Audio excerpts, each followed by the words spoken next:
Jamila. Jamila, meet Chris here. Hey. Jamil, how's it Oh, going? it's going well. All right, so I just posted this on Facebook and LinkedIn, and then I'm just going to send out this campaign I was working on with reminders, and we're good to go. But yeah, all right. Let me pull up my list of questions here. Chris, you have an amazing background. I love that view. Oh, I thought you meant Thanks. a metaphorical background. I didn't know you actually meant the background of where he was. No. Yeah, backdrop. Right, the, backdrop. the backdrop's all right here. It's not too bad. So good evening, everyone. It's Monday, October 20th. Thanks for joining us on the third episode of the DC Executive Hangout. I'm Jared Gold, and this is my co-host Jamila Corbett. Hello. And really excited to have you all here. The best way to interact directly with us during the show is to tweet and use the hashtag DC Executive Hangout, and share this YouTube link on social media. And anyone can click to watch as well, and it'll be recorded and automatically uploaded to our YouTube channel. So we have an awesome show for you today. Our guest is Chris Kelly, who is a co-founder of Convene, which combines hospitality services and commercial office properties to create high-performance collaboration spaces. So welcome, Chris. Thanks so much for having me. Appreciate it. So you're a really humble guy, but I'll just read off some of your accolades because I don't think you'll do that yourself. You don't like bragging. But let's see. You've been featured twice on the Inc. 30 Under 30 list for both Convene and a previous company you started called EvoJets, which also looked really cool. In 2013, you were a finalist for the Ernst & Young Entrepreneur of the Year 2013 New York region, and you were selected as a top entrepreneur by Crain's in New York, and listed as one of the top 10 CEOs to watch in 2013 by American Express Open Forum. So I don't know about you guys, but I feel pretty bad about myself right now. So Chris, glad to have you here, man. So just to start out, tell us a little bit about yourself. You know, your upbringing, your education. Have you always wanted to be an entrepreneur? How'd all that pan out? Yeah, my grandfather was an entrepreneur, and he grew up. He would tell me stories about how in the Great Depression he would go and he was selling peanuts down on the docks to the sailors, and he always kind of instilled a drive in me that anything was possible, and that his whole outlook on life was just going out and making a buck. And I started at a really young age, and it was just, to me, it was so empowering to realize that kind of capitalism is so incredibly accessible to everybody, and that's more true in today's world than it ever has been. There's like no barriers to entry, and so really ever since I could remember, I always viewed the world through the lens of opportunity and tried to find ways to go out there and make ideas happen. And for me, it's never been about the money. It's always been about just having an idea and making it come to fruition. And it's such a rewarding feeling. And I've kind of made a career out of doing it. And I'm one of those folks who is fortunate enough to say that I love what I do. Awesome, man. Awesome.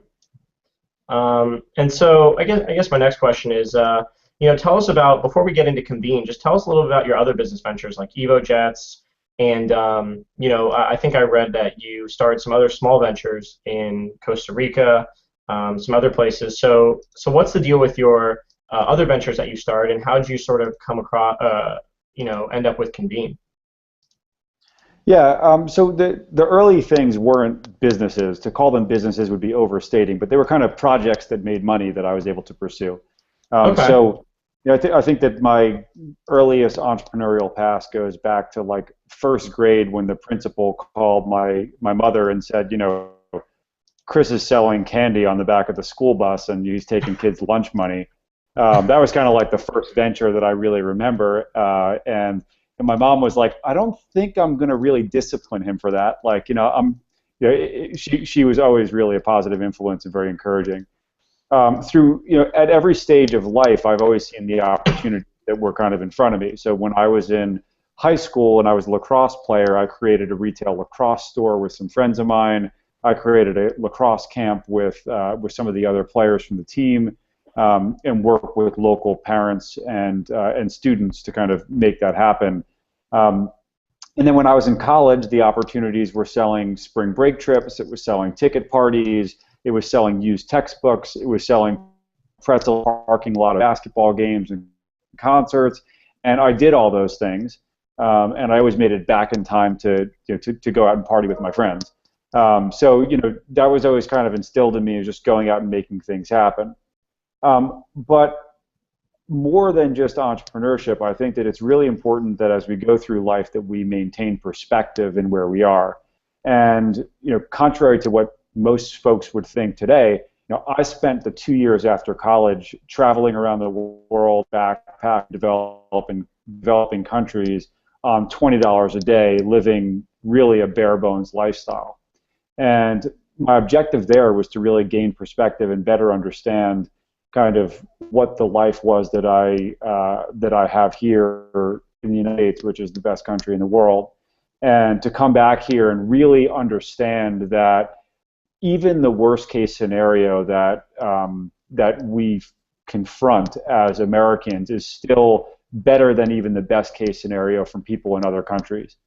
And the second that you realize that the cost of failure when you live here is really not that bad is the most liberating feeling. And so when I came back from my time abroad, I started a bar and restaurant in Costa Rica called Coconuts, and I started another small business venture when I studied abroad, created a gift shop in a small town that needed a new revenue source.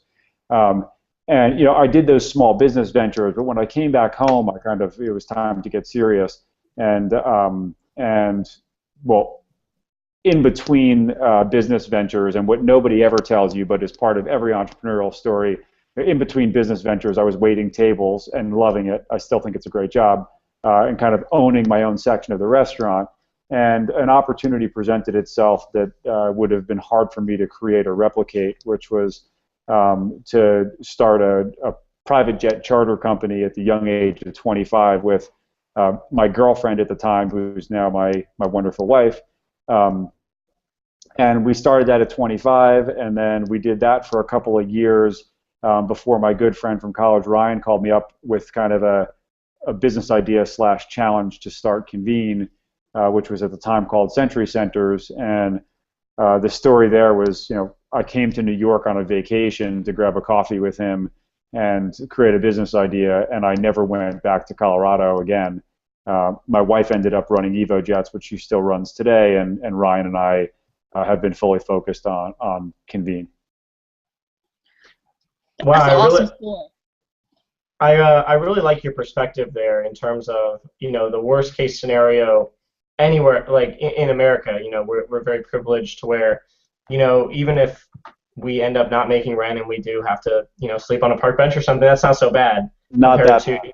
We still have running water and a police force that looks out for us, and for the most part, and things like that. And I think that's a really great perspective, and it sounds very liberating because, like you said, you came to New York on a vacation, and you've already with the backpacking for a few years, you already lived a very minimalist lifestyle. As long as you're eating and have a place to sleep, what do you care, right? You're just going for it. That's really, really exciting. And yeah, just to go into EvoJets really quickly, because I looked at the website and I'm just really confused how you started that company at 25. Because it just seems so how did you put the pieces of the puzzle together to actually make that happen? So the long story short on that is that the resources that we have available to us today, from enterprise level systems and also consumer grade systems, things like email and telephone infrastructure and all the other technology that we have, from computers and everything else, and CRMs, the things and the tools that we have available to us today were things that the U.S. government and Fortune 500 companies couldn't have created 20 years ago. They're incredibly powerful, and they really are very liberating. I mean, a cell phone, for as simple as it is, and although we might use it for shooting Angry Birds and cutting fruit, They're more powerful computers than what put man on the moon. Right. And they're also available to people of any age or any social background or any economic status to build a business off of. And that's not to be taken for granted. If I gave somebody like an email account and an iMac and a cell phone like 50 years ago, you could take over the world with that. Tools that we have available. So the fact that you're 25 years old and broke doesn't really matter that much anymore.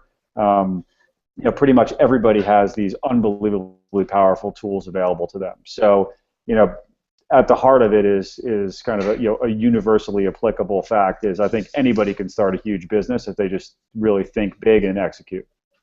Okay, great. So Jamila, I know you had some questions for Chris as well. Yeah, well, just going back to the whole international experience, do you think that humbled you in many ways, and if so, how?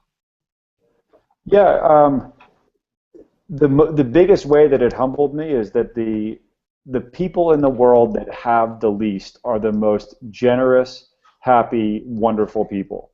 And for me, it really helped me to put an emphasis on the things that were important, which is often not the things that people talk about in the country that we live in. Yeah, absolutely agree.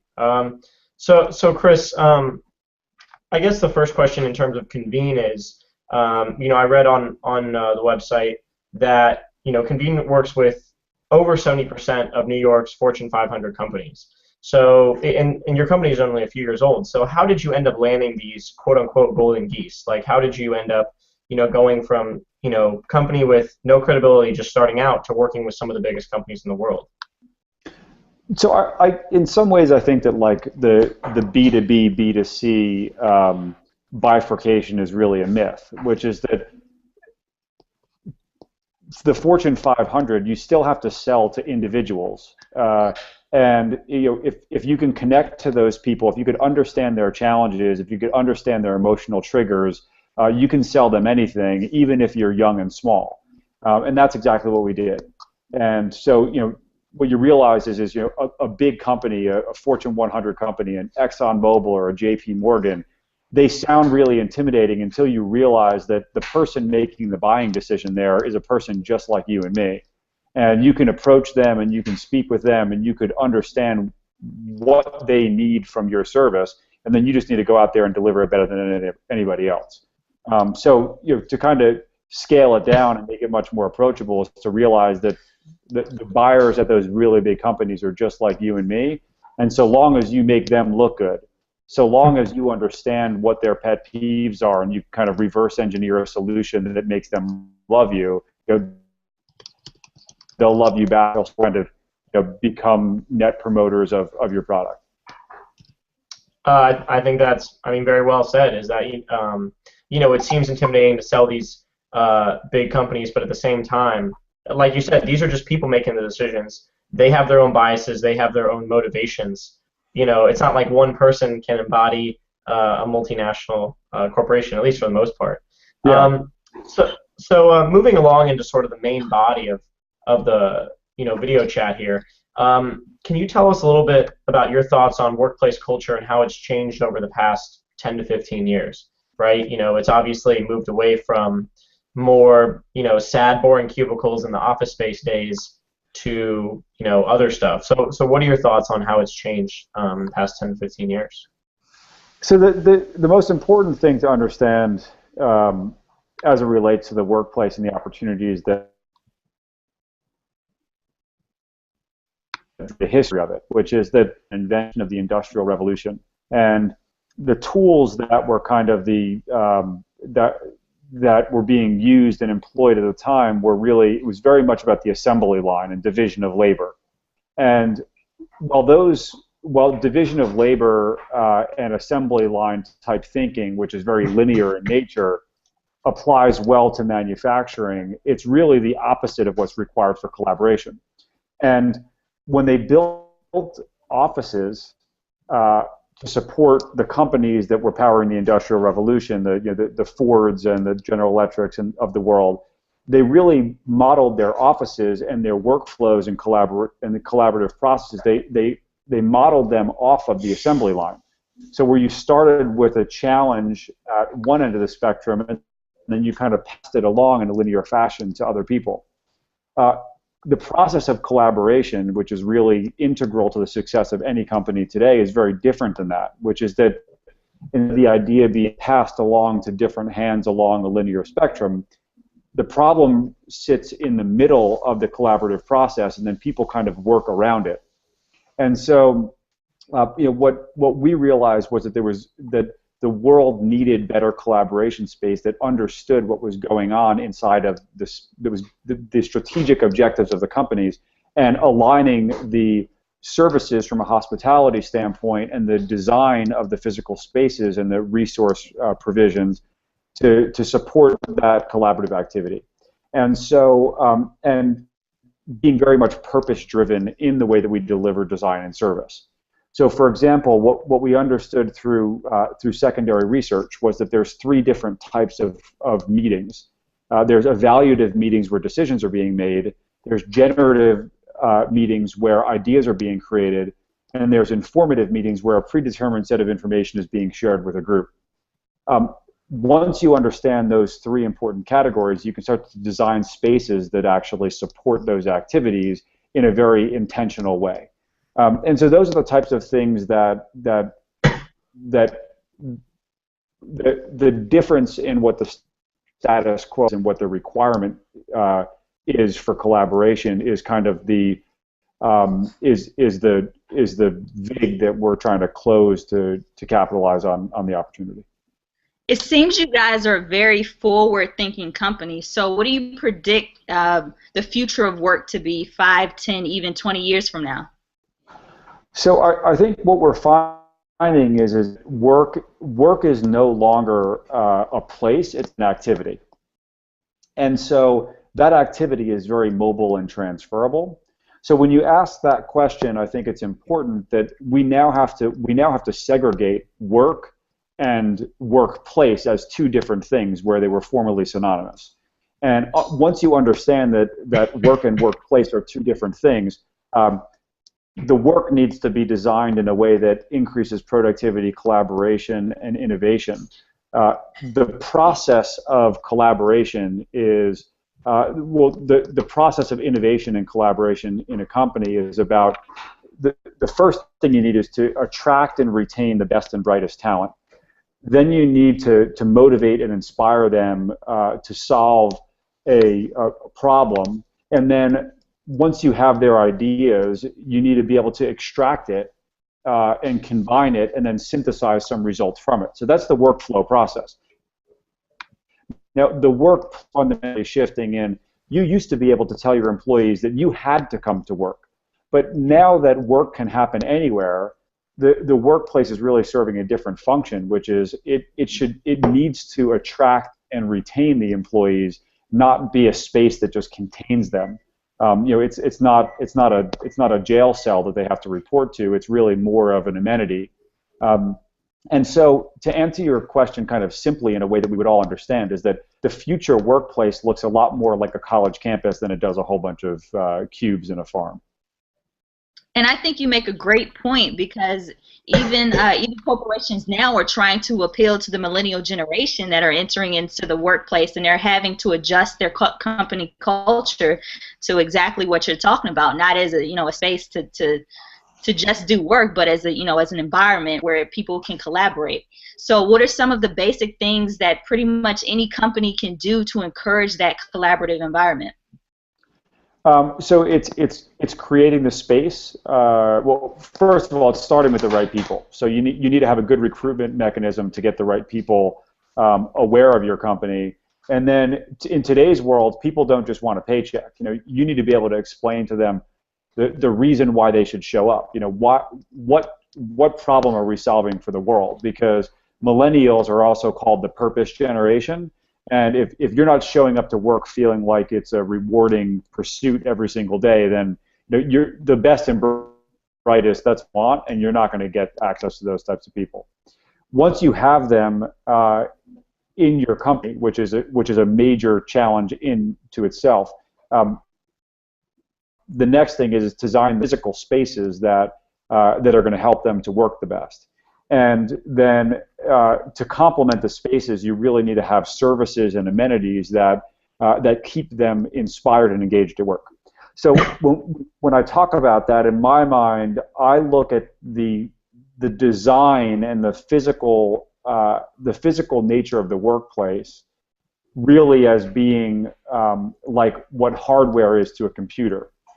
And then this is the workplace, meaning, you know, food services, technology services, IT support, fitness centers, things of that nature.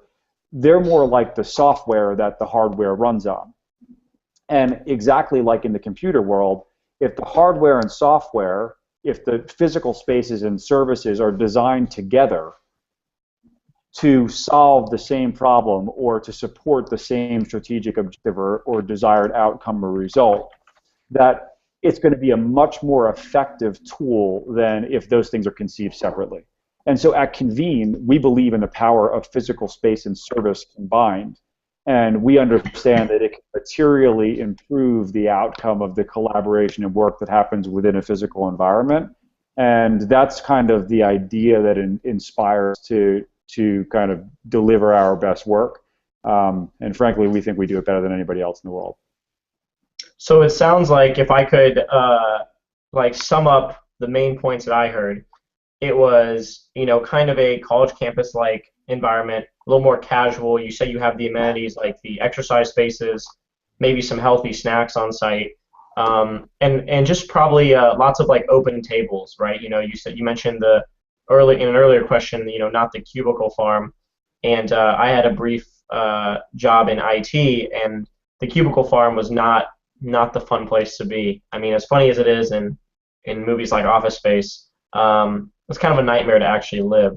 So would you say that those points are the main ones of how just any company can really encourage a collaborative environment, besides for, like you said, those recruiting mechanisms of finding the best and brightest people that really do want to come to work every day? Yeah, well, the biggest attribute of kind of the college campus that the workplace needs to adopt is the concept of choice, where the users in the space can decide where, you know, what type of environment is going to support their work most effectively. So, you know what? When I was in college, sometimes I went to the library and I sat in a cubicle because I needed heads down time and focus and, you know, uninterrupted thinking. There's other times when I went to a cafe or, you know, worked in an open space or worked in my dorm room where my friends were socializing there.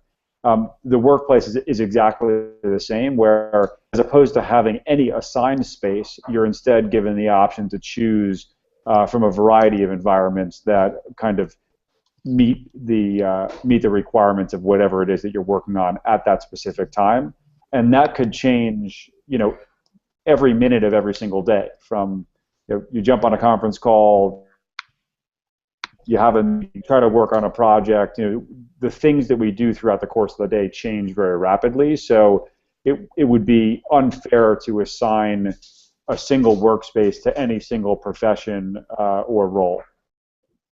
That's a really, I think that's a really interesting mindset, but it makes a lot of sense, and it totally depends on the kind of mood someone's in. So maybe if they've been procrastinating a lot, maybe they need the heads down, depressing cubicle area, right?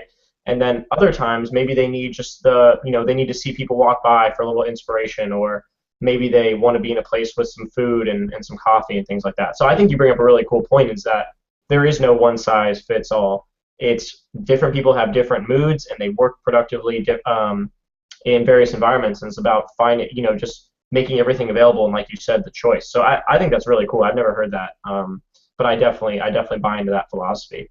So what would you say, and what are your thoughts on sort of working remotely and bring your own device versus being in a physical space? You mentioned earlier that the workplace is kind of like a amenity in and of itself, is a place to go to, you know, have these various little perks.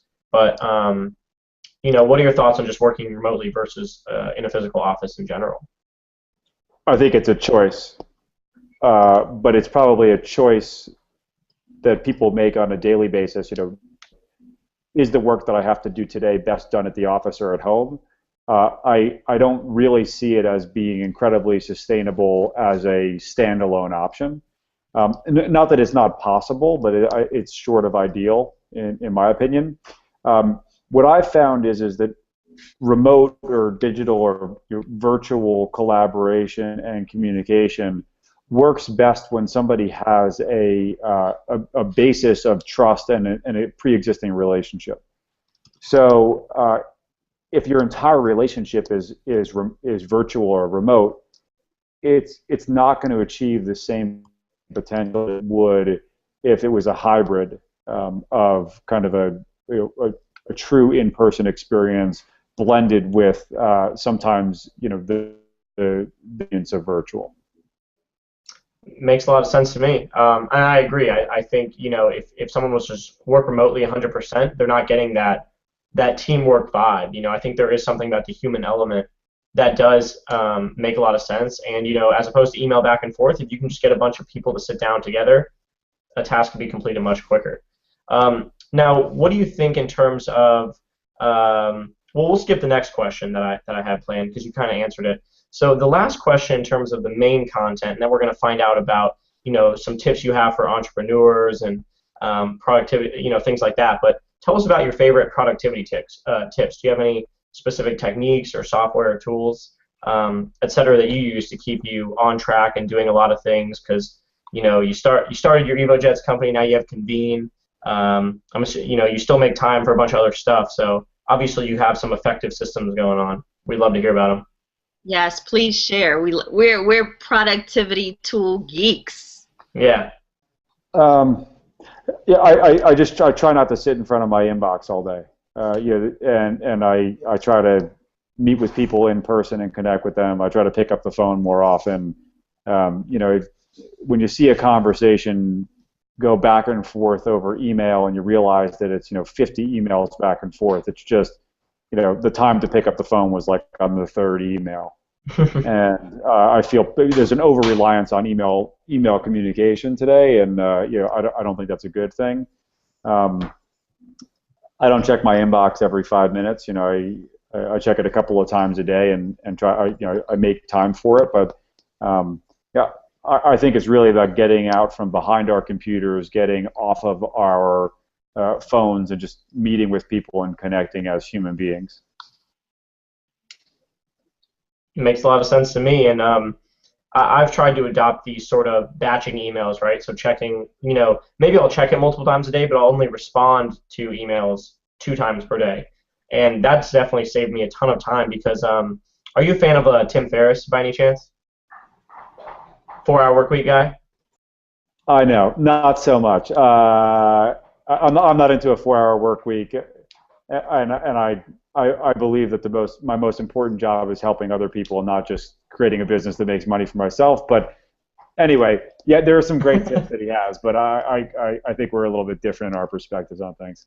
Absolutely. So all I was saying was, I kind of got the tip from him in terms of email is a time waster, like you said. You have these long email chains, 50 emails long, when you should have just went up and talked to someone or solved it in some more efficient way. So I agree with you that checking email a few times, or rather writing emails a few times a day in batches, allows you to get them done much quicker, and it also allows you to sort of get in that workflow where emails are they're reactive.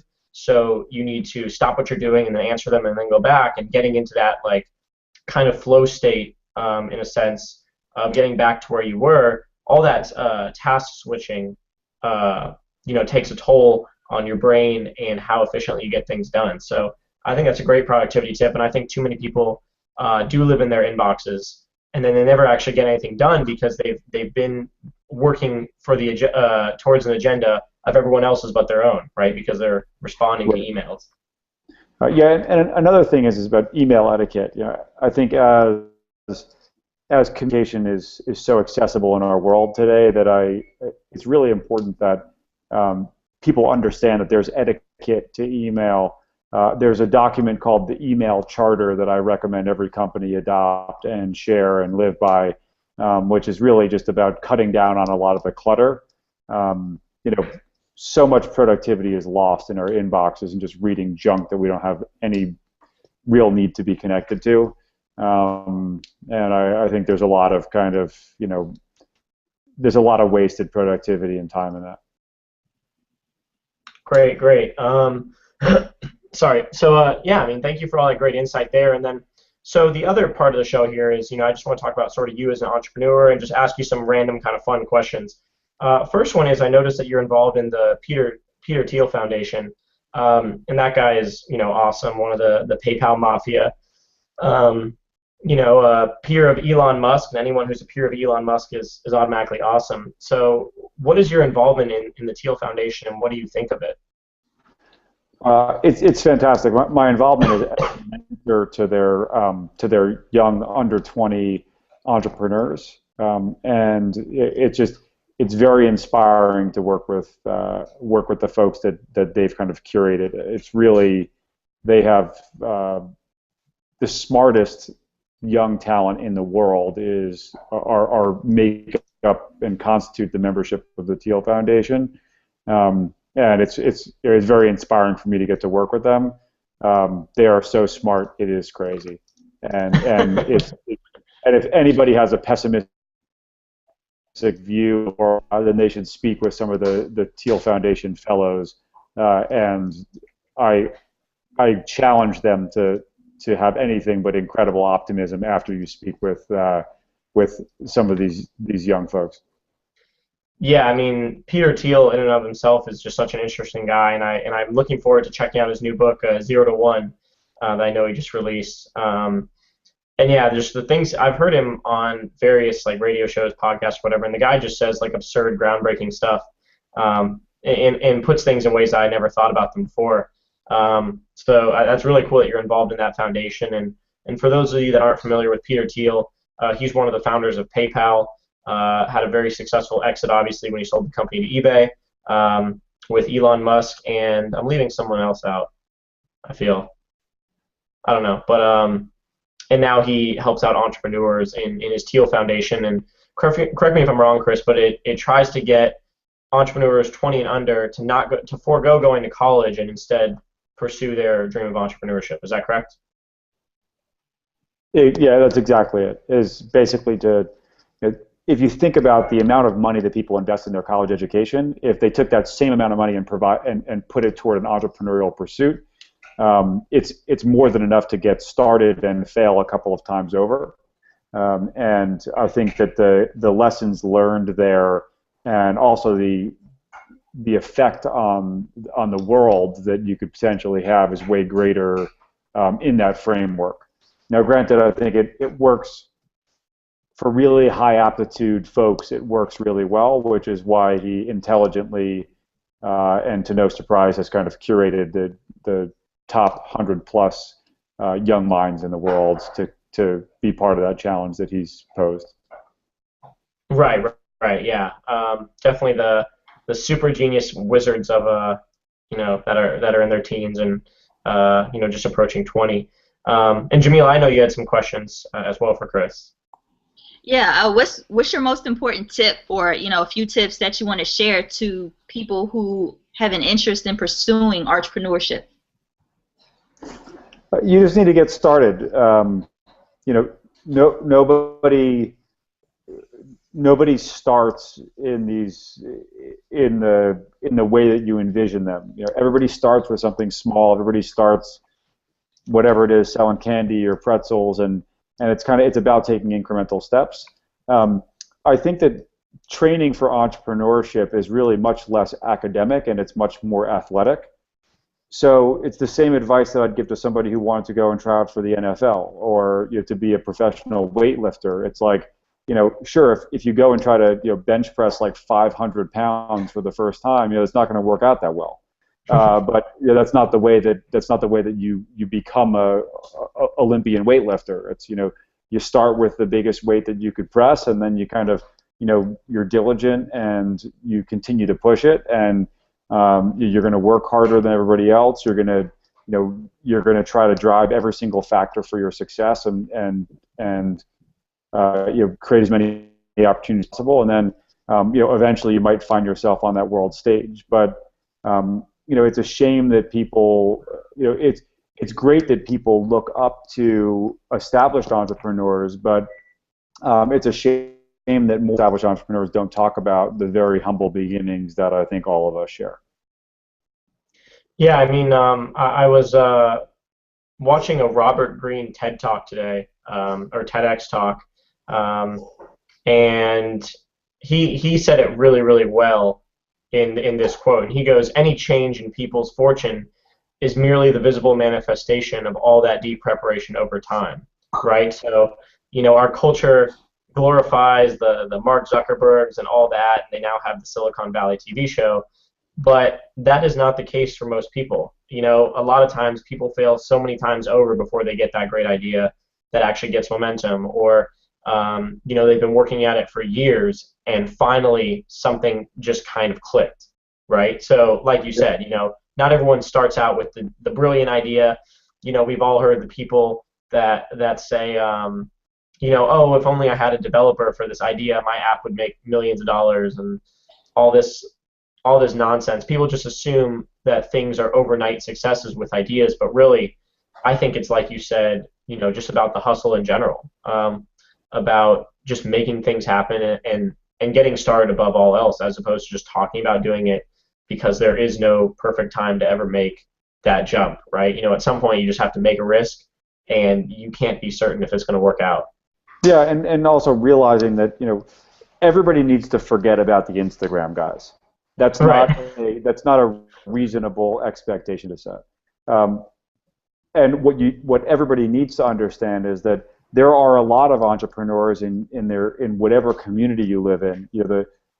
Any owner of a local restaurant or grocery store or flower shop or anything else, they are all fully vetted entrepreneurs that have a lot of wisdom and insights to learn from.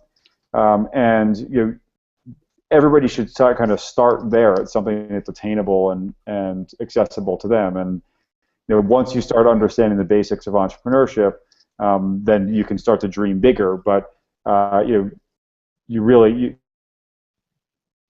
kind of need to be then certainly a lottery ticket like Instagram, but also, Right. academia and being like, oh well, these other people are gifted with an intelligence that I don't have.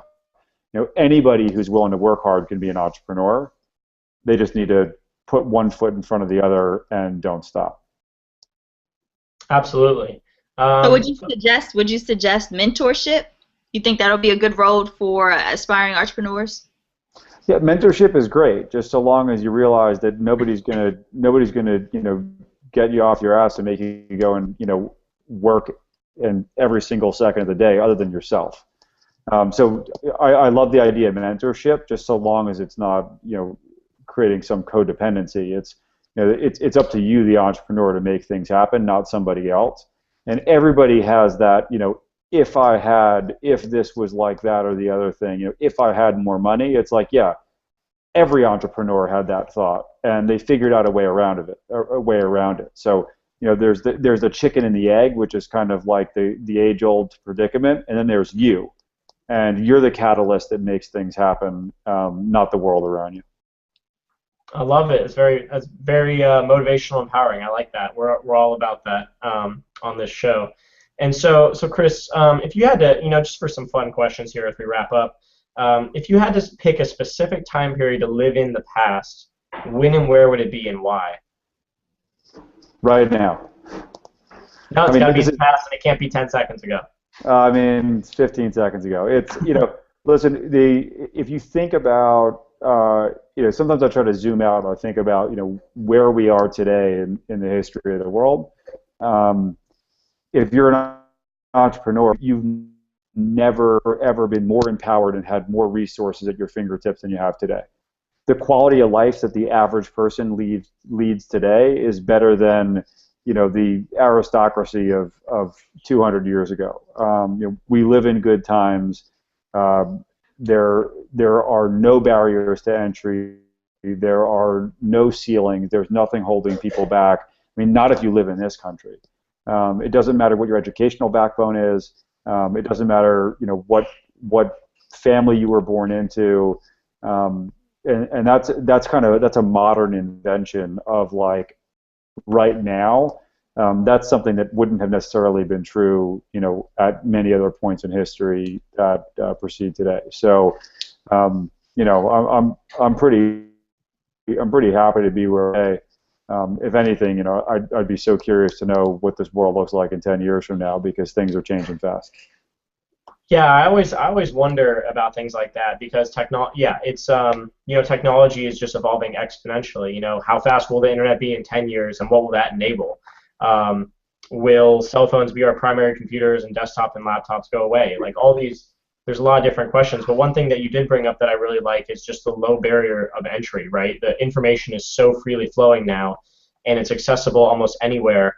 And even if you don't have access to broadband internet or computers, you can get them at public places. I mean, if you want to just go into the Microsoft store and start working on stuff, you could probably get away with that. I mean, obviously a library would be preferable, but just in general, and all these tools like you mentioned, CRMs and emails and things, and email systems and things like that, just the amount of ways that you can just sort of hustle online and get information out there and reach out to people in clever ways. I think it's a really, really exciting time to be alive. Yeah, the other thing is that the world is changing faster today than at any other point in history, and where there's change, there's opportunity. And if you're an entrepreneur, you see the world through the lens of opportunity, and every turn today, there's something that could be a business, and it's not a matter of it's not a matter of finding an opportunity. It's a matter of choosing between the hundreds that any one of us could stumble across and making it happen. I love it. I'm all about that. Jamila, do you want to go ahead and ask Chris our last question, and then we'll let him go? Yeah, do you have any favorite quotes, sayings, mantras? Don't stop.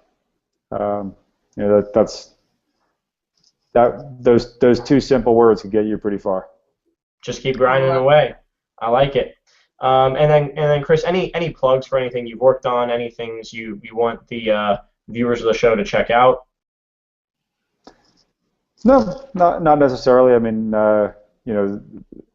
we love to host as many meetings as possible, but I don't know if the viewers here are exactly our buying demographic. But people have great ideas as to how they could help us support the things that we work on. We're always interested in hearing them, but no particular plugs. I'm not writing a book or anything like that. So, but thanks so much to you guys for kind of having me be one of the first people on the program that you're hosting, and I think my plug would be for you guys to say I'm sure you have a lot of other there's probably a lot better people that are about to be on this show than me.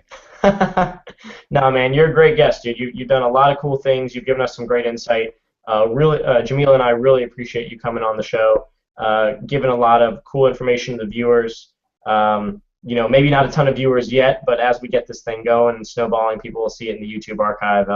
So thanks again, Chris. We'll definitely be in touch, and we'll keep watching you as a CEO, entrepreneur, all those things, and see. We're excited to see where you go from here. Cool. Thanks, man. Have a good night, everyone. Thank you for joining. Thank you.